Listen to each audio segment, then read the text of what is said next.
Shalom everyone, Ate E once again. And for today's vlog, pag-aaralan naman natin ang infinitive to cover in Hebrew, likasot. Again, pag-aaralan natin kung paano natin ito sasabihin kapag present tense, past tense, and future tense according to the gender. Okay, Bonat Kill. Present tense cover for masculine singular, mikase. Ani mikase, ata mikase, hu mikase. Present tense cover for feminine singular, mikasa. Ani mikasa, at mikasa, hi mikasa. Present tense cover for masculine plural or mixed gender, mikasim. Anachnu mikasim. Atem mikasim. Hem mikasim. Present tense cover for feminine plural, mikasot. Anachnu mikasot. Aten mikasot. Hen mikasot. Okay guys, now pag-aralan naman natin kung paano natin ito sasabihin kapag past tense. For past tense, covered.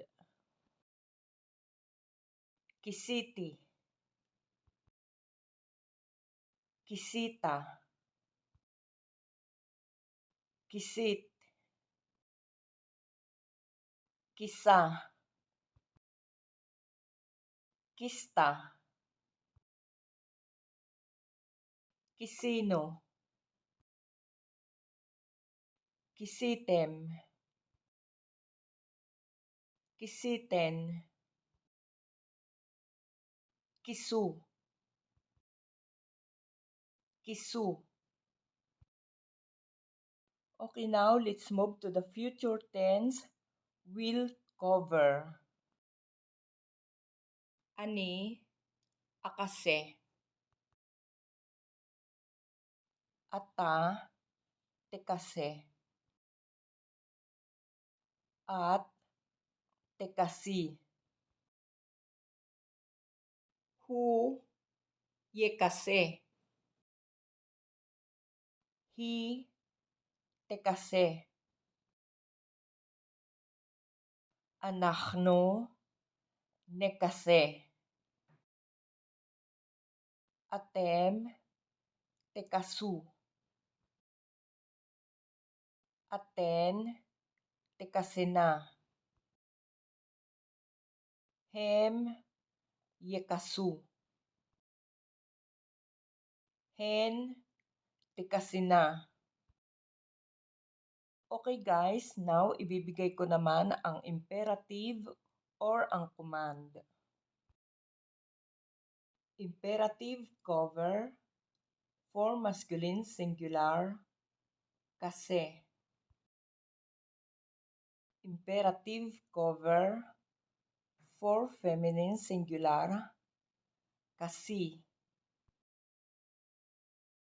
Imperative cover for masculine plural, kasu.